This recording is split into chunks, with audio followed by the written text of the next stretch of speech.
الحمد لله كفى والصلاة والسلام على عباده الذين اصطفى أما بعد فأعوذ بالله من الشيطان الرجيم بسم الله الرحمن الرحيم يا أيها الذين آمنوا اتقوا الله حق تقاته ولا تموتن إلا وأنتم مسلمون وقد ورد في الخبر عن النبي الصادق الأبر صلى الله عليه وسلم أنه قال من كان آخر كلامه لا إله إلا الله دخل الجنة أو كما قال عليه الصلاة والسلام۔ واجب التکریم بزرگوں، پردہ نشین میری ماں بہنوں، یہ دنیا چند روزہ زندگی ہے، عارضی زندگی ہے۔ اس دنیا میں نہ کوئی ہمیشہ رہا ہے نہ کوئی ہمیشہ رہے گا۔ بحیثیت مسلمان ہونے کے ہمارا اور آپ کا یقین ہے کہ اس دنیا کے بعد جو آخرت کی زندگی ہے وہ ابد الآباد، ہمیشہ ہمیشہ کی زندگی، وہ نہ کبھی ختم ہوگی نہ کبھی ختم ہونے والی۔ اس دنیا کے اندر انسان اپنی روزمرہ کی ضروریات کی تکمیل کے لیے، اپنے روزی روٹی کے لیے، اپنی بہت ساری ضروریات کے لیے جس طرح مال و دولت کا محتاج ہے، روپیے پیسے کا محتاج ہے، اس سے کہیں زیادہ انسان آخرت میں اعمال کا محتاج ہے۔ اس دنیا میں ضروری نہیں ہے کہ ہمارے پاس تمہارے پاس روپیہ پیسہ ڈھیلا رہے تو ہی۔ دیکھیے دنیا میں کتنے لوگ ہیں، غریب، فقیر، فاقہ کش، قلاش، بے شبینہ کے محتاج، ان کے پاس کچھ نہیں ہے لیکن ان کی زندگی میں بہرحال گزر رہی ہے، کسی کے مدد سے، کسی کے تعاون سے، بھیک مانگ کر، کسی نہ کسی طریقے سے دنیا کی زندگی کٹ رہی۔ لیکن آخرت کا جو معاملہ ہے، آخرت کا معاملہ تو لا بیع فیہ ولا خلۃ ولا شفاعہ۔ حضور اکرم صلی اللہ علیہ وسلم نے بطور مثال کے اس مضمون کو بیان فرمایا۔ حضور صلی اللہ علیہ وسلم نے ارشاد فرمایا، ایک شخص ہے، اس کے 3 بھائی ہیں، وہ اپنے ایک بھائی کو بلا کر پوچھتا ہے کہ بھائی تو میرا بھائی ہے، میں تیرا بھائی ہوں، تو دیکھ رہا ہے کہ میں بیماری آرامی کے کس پیریڈ سے گزر رہا ہوں، تو میرے ساتھ کیا میرا ساتھ دے گا، کہاں تک میرا ساتھ دے گا؟ وہ کہتا ہے بھائی تو میرا بھائی ہے، میں دنیا میں جیتے جی تیرا ساتھ ہوں، جب تک تو دنیا میں ہے میں تیرے ساتھ ہوں، تیری تیمارداری کروں گا، تیرا علاج معالجہ کروں گا، اور جب تو مر جائے گا تو میں دوسرے کے پاس چلا جاؤں۔ اس نے دوسرے بھائی کو بلا کر پوچھا، اس نے کہا بھائی تیرا میرا تعلق تو قبر کے گڑھے تک ہے، آج تو حیات ہے میں تیرے ساتھ ہوں، کل تو مر جائے گا تو تجھے نہلاؤں گا، کفن پہنا کر تیری نماز جنازہ پڑھ کر تجھے قبر کے گڑھے میں، قبر میں دفن کر کے آ جاؤں، تیرا میرا تعلق وہاں تک ہے۔ اس نے تیسرے بھائی سے پوچھا، اس نے کہا بھائی میں تو زندگی میں بھی تیرا ساتھی ہوں، بیماری آرامی میں بھی تیرا ساتھی ہوں، مرنے کے بعد بھی تیرا ساتھی ہوں، حتیٰ کہ قبر کے گڑھے میں بھی تیرے ساتھ ہوں۔ جب لوگ مٹی ڈال کر ہاتھ جھٹک کر آ جائیں گے اس وقت بھی میں قبر میں تیرے ساتھ ہوں۔ حضور صلی اللہ علیہ وسلم نے پوچھا بتلاؤ ان بھائیوں میں سے سب سے بہترین اچھا بھائی کون سا ہے؟ صحابہ کرام نے فرمایا وہی بھائی جو نہ صرف زندگی میں ساتھ دے بلکہ مرنے کے بعد قبر کے گھڑے میں بھی ساتھ دے۔ حضور اکرم صلی اللہ علیہ وسلم نے فرمایا سن لو، وہ بھائی جو انسان کی جیتے جی زندگی تک اس کا ساتھی ہے، آنکھ بند ہونے کے بعد دوسرے پاس چلے جانے والا وہ انسان کو اس کے مال و دولت ہے۔ جب تک انسان کی آنکھ کھلی ہے، جب تک مال و دولت، بلکہ اتنی بھی دیر نہیں ہے جی۔ آج کتنے فراڈی چمتکار قسم کے لوگ جی، وہ ماں باپ کے جیتے جی ہی ماں باپ سے دھپل میں دستخط لے کر کے ساری پراپرٹی اپنے نام کر لے رہے ہیں۔ کہاں مرنے کا بھی انتظار کریں۔ فرمایا وہ بھائی جو انسان کی زندگی تک اس کا ساتھ دے گا وہ انسان کا اس کا مال ہے۔ جب انسان کی آنکھ بند ہوئی یہ ساری پراپرٹی دوسروں کی ہو جائے گا۔ وہ بھائی جو انسان کی قبر تک اس کا ساتھ دے گا وہ انسان کے اعزاء قارب دوست احباب ہیں جو اس کو دفن کر کے اپنے گھر آ جائے۔ اور وہ بھائی جو قبر کے گڑھے میں بھی اس کا ساتھ دے گا وہ بھائی انسان کے اس کے اعمال ہیں۔ اعمال صالحہ ایسا چیز، ایک ایسا کارآمد مفید نفع بخش ساتھی ہے جو دنیا میں بھی ساتھ ہے آخرت میں بھی۔ میں یہ عرض کر رہا تھا کہ آخرت کا جو معاملہ ہے وہ ظاہری دھن دولت پر نہیں ہے، وہ ظاہری زر زمین جائیداد پراپرٹی پر نہیں ہے، وہاں تو نیکیوں کا سکہ چلتا ہے۔ اور اس کی شروعات موت سے ہوتی۔ موت معیار ہے آخرت کی زندگی میں۔ موت سے مراد ایک انسان زندگی بہت اچھی گزارے لیکن خاتمہ ایمان پر ہونا چاہیے۔ مرتے مرتے کلمہ نصیب ہو، خاتمہ حسن خاتمہ کی دولت سے مالا مال ہو، تب تو کہا جائے گا کہ آخرت کی زندگی میں یہ کامیاب و کامران ہے، سرفراز سرشار ہے، سرفراز ہے۔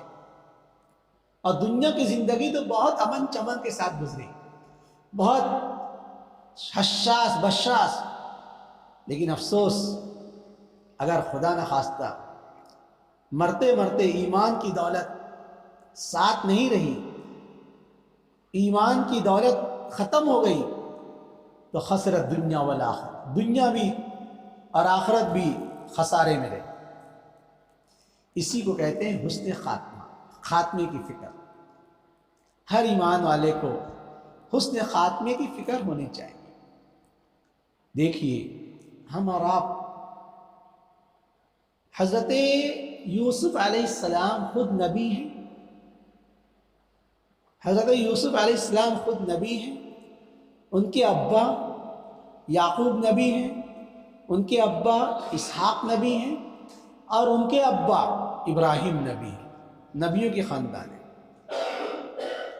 نبیوں کے خاندان کا چشم چراغ خود نبی، اور اتنے جلیل القدر نبی کہ اللہ تعالیٰ نے ان کے عنوان سے، ان کے نام سے قرآن کریم میں پوری ایک سورت نازل فرمائی، سورہ یوسف۔ لیکن دیکھیے حضرت یوسف علیہ السلام اپنے حسن خاتمے کے بارے میں اللہ سے دعا مانگ رہے ہیں۔ فاطر السماوات والارض، اے آسمان و زمین کو پیدا کرنے والے، انت ولی فی الدنیا والآخرہ، آپ ہی میرے کارساز ہیں، میرے مددگار ہیں دنیا میں بھی آخرت میں۔ توفنی مسلمہ والحقنی بالصالحین، مجھے وفات دیجئے اسلام کی حالت۔ نبی کو فکر ہے۔ حضرت یعقوب علیہ السلام کا انتقال ہو رہا ہے، اپنے بچوں سے پوچھ رہے ما تعبدون من بعدی، تم میرے بعد کس کی عبادت کرو؟ یہ ہے حسن خاتمے کی فکر۔ جو شخص جتنے بڑے درجے کا تھا اس کو اتنی زیادہ حسن خاتمہ کی، اپنے ایمان پر خاتمہ ہو جائے، اس کی فکر دامن گیر۔ ایک بزرگ تھے، کسی شخص نے ان سے مزاحن کہا، بطور مذاق، یہ تو ہوتا ہی ہے دنیا میں ہر طرح کے لوگ ہوتے ہیں، جہاں داد و دہش اور جہاں انعام و اکرام کرنے والے لوگ ہوتے ہیں، وہیں پر جی سب و شتم اور ٹھٹھا مذاق کرنے والے لوگ بھی ہوتے ہیں جی۔ نوازش آزمائش دونوں چلتی ہیں، اور ہر زمانے میں اللہ والوں کے ساتھ اس قسم کی ٹھٹھا استہزاء کیا جاتا تھا۔ بزرگ تھے، ان سے کسی نے پوچھا، حضرت میرا ایک بکرا ہے، اس کی داڑھی نا آپ کی داڑھی کے جیسی ہے، میرا ایک بکرا ہے، اس کی داڑھی آپ کی داڑھی کے جیسی ہے، تو میرے بکرے کی داڑھی بہتر ہے آپ کی داڑھی بہتر ہے، افضل ہے، کیا ہے؟ بات تو مذاق کی لگ رہی ہے، لیکن دیکھو اللہ والے وہ ہوتے ہیں جنہیں ہر وقت فکر دامن گیر ہوتی ہے ہمارا خاتمہ ایمان پر ہو جائے۔ ان بزرگوں نے کہا، بھائی اس کا فیصلہ ابھی نہیں ہو سکتا، تیرے بکرے کی داڑھی وہ بہتر ہے یا میری داڑھی بہتر ہے، اس کا فیصلہ ابھی نہیں ہو سکتا۔ پھر فرمایا اس کا فیصلہ تو اس وقت ہوگا جب میرا خاتمہ ہو، جب میرا انتقال ہوگا۔ اگر میرا خاتمہ ایمان پر ہو گیا تو میری داڑھی تیرے بکرے کی داڑھی سے بہتر ہے، ایمان پر خاتمہ۔ اور اگر خدا نہ خواستہ میرا خاتمہ ایمان پر نہیں ہوا تو پھر میری داڑھی تیرے بکرے کی داڑھی میری داڑھی سے بہتر ہے، خاتمہ ایمان پر۔ حضرت مولانا محمد علی مونگیری رحمۃ اللہ علیہ بڑے عالم گزرے ہیں، صاحب نسبت بزرگ، ان سے کوئی پوچھتا حضرت خیریت سے تو ہو؟ فرماتے میاں ابھی کیا خیریت پوچھتے ہو، خیریت تو اس وقت ہوگی جب ایمان پر خاتمہ ہو جائے، ابھی کیا خیریت، ابھی تو چل رہے ہیں پھر رہے ہیں، جب ایمان پر خاتمہ ہو جائے تب اصل خیریت ہے، ایمان پر خاتمہ نہیں ہوا تو کہاں خیریت ہے۔ اس لیے میرے بھائیوں، تمام اللہ والے اکابرین بزرگان دین اولیاء کرام جی، ہر انسان کو حسن خاتمہ کی فکر دامن ہے، اور حسن خاتمہ مطلوب ہے، لیکن وہ کیسے ہوگا؟ حضور اکرم صلی اللہ علیہ وسلم غمگین تشریف فرماتے، غمگین رنجیدہ، حضرت جبریل علیہ السلام تشریف لائے، اللہ تعالیٰ کا سلام سنائے، اللہ تعالیٰ نے آپ کو سلام پیش کیا اور پوچھا کیا بات ہے میرے محبوب، میں آپ کو بہت غمگین دیکھ رہا ہوں۔ اللہ تعالیٰ کو تو سب معلوم ہے، لیکن دل جوئی کے طور پر میرے محبوب کیا بات ہے، میں آپ کو بہت غمگین دیکھ رہا ہوں۔ حضور صلی اللہ علیہ وسلم نے فرمایا مجھے میری امت کی فکر بڑھتی جا رہی ہے، امت کی فکر ہے میرے بھائی، سوچنے کی بات ہے۔ صالح وہ تو امت کو بھولے ہیں نہ بھولیں گے، غافل مگر امت ہے سرکار دو عالم سے۔ آج امت کو نبی کی کیا فکر ہے؟ کوئی فکر ہے جی؟ حضور صلی اللہ علیہ وسلم کے احسانات کے حق کی ادائیگی میں ہمارے پاس کتنے درود شریف کا معمول ہے، حضور کی سنتوں کا کتنا جتن ہے، کتنا اہتمام ہے، جائزہ لے لیجیے۔ حضور صلی اللہ علیہ وسلم تو دنیا میں بھی تھے تو امت کی فکر میں، عرش پر پہنچے تو بھی امت کی فکر میں، کل میدان محشر میں وہاں بھی امت کی فکر۔ فرمایا مجھے میری امت کی فکر بڑھتی جا رہی۔ حضرت جبریل علیہ السلام نے پوچھا کس کے بارے میں؟ مومنین کے بارے میں یا غیر مومنین کے بارے میں؟ فرمایا ہے تو دونوں ہمارے، ایک امت دعوت ہے، ایک امت اجابت ہے۔ حضرت جبریل علیہ السلام حضور صلی اللہ علیہ وسلم کو لے کر ایک قریب کی قبرستان میں تشریف لے گئے جہاں پر بنو سلمہ کے لوگ مدفون تھے۔ حضرت جبریل علیہ السلام نے قبر پر فرمایا قم باذن اللہ، اللہ کے حکم سے اٹھ کھڑا ہو۔ وہ قبر کھلی، اس میں سے ایک مردہ انتہائی حسین جمیل حشاش بشاش تر و تازہ چہرے والا جی نکلا، اس کی زبان پر سبحان اللہ، ما شاء اللہ، لا الہ الا اللہ کے کلمات۔ حضرت جبریل علیہ السلام نے حضور فرمایا دیکھ لیا فرمایا، تو جبریل علیہ السلام نے فرمایا اللہ کے حکم سے واپس چلا جا، مردہ واپس چلا گیا۔ حضرت جبریل علیہ السلام نے بازو علی قبر پر فرمایا قم باذن اللہ، اللہ کے حکم سے اٹھ کھڑا، وہ قبر شق ہوئی، اس میں سے مردہ انتہائی قبیح انتہائی پریشان حال، چہرے سے حیرانی پریشانی ٹپک رہی ہے، زبان پر یا حسرتا یا حسرت، ہائے افسوس ہائے افسوس۔ تو جبریل علیہ السلام نے فرمایا حضور کو دیکھ لیا آپ نے؟ فرمایا، آپ نے فرمایا قم باذن اللہ، اللہ کے حکم سے واپس چلا۔ حضرت جبریل علیہ السلام نے فرمایا اللہ کے رسول یہ آپ کی امت کے لوگ، یہ آپ کی امت کے لوگ، یہ کل قیامت میں اسی حال میں اٹھائے جائیں گے، کل قیامت میں اسی حال میں اٹھائے جائیں گے جس حال میں ان کا انتقال ہوا۔ اور انتقال کے بارے میں مت سمجھو کہ ہاں ایزی معاملہ ہے، جا کر دیکھو دواخانوں میں مرنے والوں کو۔ ڈاکٹر نور ایک ڈاکٹر ہے، انہوں نے کتاب لکھی موت کے عبرت انگیز واقعات، لکھتے ہیں کہ میرے وارڈ میں جتنے مسلمان انتقال ہوئے ہیں مجھے اس بات کی فکر دامنگیر ہوتی تھی کہ مسلمان ہیں، ان کا انتقال کلمے پر ہوتا ہے یا بغیر کلمے پر ہوتا ہے۔ فرماتے ہیں 100 میں سے 3 لوگ میرے وارڈ میں ایسے ہوئے جن کا انتقال ایمان کی کلمے کی حالت میں ہوا، 97 لوگ کا انتقال غیر کلمے کی حالت میں، کوئی گانا گاتے مر رہا ہے، کوئی ناچتے مر رہا ہے، کوئی کسی حال میں مر رہا ہے۔ شیخ الحدیث مولانا زکریا رحمۃ اللہ نے فضائل صدقات میں واقعات لکھے، ایک شخص مر رہا ہے، اس کے انتقال کا وقت قریب ہے، لوگ اسے کلمے کی تلقین کر رہے ہیں، کلمہ کہاں سے ادا ہوگا؟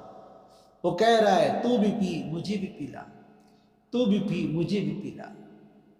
معلوم ہے زندگی اس کی اسی میں گزری تھی۔ یہ پینا پلانا سمجھ رہے نہیں سمجھ رہے، اس سے آگے مجھ کو بولنے مت لگائی، زندگی اسی میں گزری تھی۔ زندگی بھر جب بولا مرتے مرتے وقت بھی وہی تو بھی پی مجھے بھی۔ ہمارے دوست نے تو مالیگاؤں کے عجیب و غریب واقعہ سنا، ایک شخص کا انتقال اس حال میں ہوا، ایک بوتل جیب میں رکھی ہے، ایک بوتل منہ میں لگی ہے، اور اسی حال میں انتقال۔ سوچی کیا ہو، یہ مسلمان جن کو کلمہ نصیب ہونا چاہیے، نماز کی موت نماز کی حالت میں مرنا چاہیے، سدے والی موت ملنی چاہیے، مکہ مدینے کی موت ملنی چاہیے، کیا ہوا؟ مر رہے کس حال میں؟ شراب کی بوتل منہ سے لگی ہوئی ہے اور اسی حال میں انتقال۔ کتنے افسوس ہے۔ اور اسی مالیگاؤں کا واقعہ ہے، سرجن ہے، داڑھی بنا رہے ہیں، داڑھی چھیل رہے ہیں، اور داڑھی چھلاتے چھلاتے آدھی داڑھی چھلی تھی، آدھی باقی، اسی حال میں انتقال ہو گیا۔ بتلائے کل خدا کل قبر میں حضور کو کیا منہ بتلائیں گے؟ حضور مجھے ظالم تجھ کو میرے چہرے سے بھی نفرت تھی، داڑھی چھلا چھلا کر آیا میرے پاس، کیا جواب دے؟ زندگی جیسی گزرتی ہے ویسی موت بھی آتی ہے۔ مطمئن مت رہیے کہ میرا نام تو عبداللہ ہے، میرا نام عبد الرحمن ہے، میرے ابا کا نام معین الدین ہے، میرے دادا نام رفیع الدین ہے، میرے پردادا شمس الدین ہے۔ نام رکھ لینے سے کچھ نہیں، نام تو نے محمد علی رکھ لیا، کیا یہی بس مسلمان کی پہچان ہے؟ مرتے مرتے کلمہ نصیب ہو جائے تب اثر ہے، اور مرتے مرتے کلمہ نصیب اس وقت تو ہوتا ہے جب انسان پوری زندگی کلمہ پڑھتے پڑھاتے گزرتا۔ میں نے جو واقعات سنا ہے یہ کس بات کے غماز ہیں؟ یہ واقعات بتلا رہے ہیں کہ جس حال میں زندگی گزرے گی اسی حال میں موت بھی آئے گی، زندگی اچھی گزرے گی موت اچھی آئے گی، زندگی بری گزرے گی گناہوں میں، فسق و فجور میں، عیاشی میں، شراب نوشی میں، جی اللہ حفاظت فرمائے موت بھی اسی حال میں آئے۔ اس کے لیے حضور اکرم صلی اللہ علیہ وسلم نے فرمایا تحشرون کما تموتون وتموتون کما تحیون، لوگو تم مرنے کے بعد اپنی قبروں سے اسی حال میں اٹھائے جاؤ گے جس حال میں تم مرو گے۔ اور کس حال میں مرو گے؟ جی اس حال میں مرو گے جس حال میں تمہاری زندگی گزری۔ پوری زندگی معیار ہے خاتمے کا، زندگی جس فیلڈ میں، جن الفاظ میں، جن چیزوں کے بول میں گزرتی ہے، مرتے مرتے بھی آپ دیکھیے نا، آپ بولتے ہیں نا نیند کو کہ نیند موت کی چھوٹی بہن. انسان نیند میں بڑبڑ کرتا ہے، بہت سارے لوگ ہوتے ہیں ان کو نیند میں بڑبڑ کرنے کی عادت ہوتی ہے. وہ کیا بڑبڑ کرتے جی؟ جو دن بھر جو بولتے ہیں نا، یہ رات کو بھی نیند بڑبڑ کرتے. اور خدا کا شکر ہے ہم نے تو بہت سارے حفاظ کو دیکھا کہ رات میں نیند میں بھی قرآن پڑھتے ہیں ماشاء اللہ. ہاں، اللہ ہم سب کو ایسی سعادت عطا فرمائے. لیکن صرف انشاءاللہ ماشاء اللہ نہیں کرے، دن بھر اس کی ریہرسل کرنا پڑے گا. انسان دن بھر جو بولتا ہے رات کو بھی نیند میں وہی بولتا ہے. زندگی بھر جو بولیں گے مرتے مرتے بھی وہی بولیں گے. اس کے لیے پوری زندگی معیار ہے حسن خاتمہ کی. اس کے لیے اللہ تعالیٰ فرما رہے ہیں وَاذْكُرُوا اللَّهَ كَثِيرًا، اللہ کا ذکر کرو قیامًا وَقُعُودًا وَعَلَى جُنُوبِهِمْ، کھڑے کھڑے، بیٹھے بیٹھے، لیٹے پھرتے، جس حال میں. حضور کا عملی نمونہ ہمارے سامنے، کان رسول اللہ صلی اللہ علیہ وسلم یذکر اللہ علی کل احیان، آپ ہر حال میں ذکر کرتے. پوری زندگی ذکر اذکار کے ساتھ اللہ اللہ کرتے گزرے گی تو امید کی جا سکتی ہے کہ اس کی برکت سے اللہ کو ادا پسند آ جائے اور اللہ مرتے مرتے کلمہ نصیب فرما دے. اس لیے میرے بھائیوں، میری ماں بہنوں، ہر انسان کی زندگی میں کچھ نہ کچھ ذکر اذکار کا اہتمام ہونا چاہیے. نہ بہت زیادہ، تھوڑا بہت کیوں نہ ہو، لیکن ذکر اذکار کا اہتمام رہے گا تو یہ اہتمام انشاءاللہ مرتے مرتے وقت بھی اللہ کے ذکر، اللہ کے ورد، کلمہ طیبہ، قرآن کی تلاوت والی موت عطا کرے گا. اللہ تعالی ہم سب کو اس کی توفیق عطا فرمائے. ذکر سلوک کی مجالس کے ذریعے سے یہی چاہتے ہیں. آج ہماری زندگیاں غفلتوں میں، لاپرواہیوں میں گزر رہی ہیں. کہاں جا رہے ہیں؟ کہیں نہیں. کیا لے؟ کچھ نہیں. ایسی زندگی گزار رہے ہیں. آپ کو معلوم ہے وہ حدیث آپ نے سنا ہوگا. ارے بھائی میرا بیان تو پورا ہونے دو. آپ نے حدیث سنا ہوگا کہ جو قوم کسی جگہ بیٹھے اور اللہ کا ذکر اور نبی پر درود پڑھے بغیر اٹھ جائے، کل مجلس ان کے حق میں ندامت، شرمندگی ہو. اور بعض حدیثوں میں فرمایا ایسے لوگ ہیں جیسے مرے ہوئے گدھے کی لاش پر سے اٹھے. کیوں؟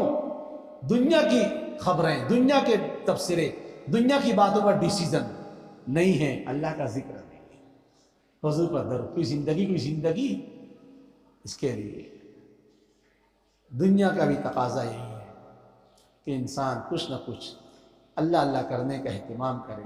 صبح وہ قرآن کریم میں فرمایا وَاذْكُرْ رَبَّكَ كَثِيرًا وَسَبِّحْ بِالْعَشِيِّ وَالْإِبْكَارِ. اے نبی صلی اللہ علیہ وسلم، آپ اپنے رب کا زیادہ سے زیادہ ذکر کیجیے، صبح شام اپنے رب کی پاکی بیان کیجیے. حضور صلی اللہ علیہ وسلم سے زیادہ ذکر کرنے والا کون ہو سکتا ہے؟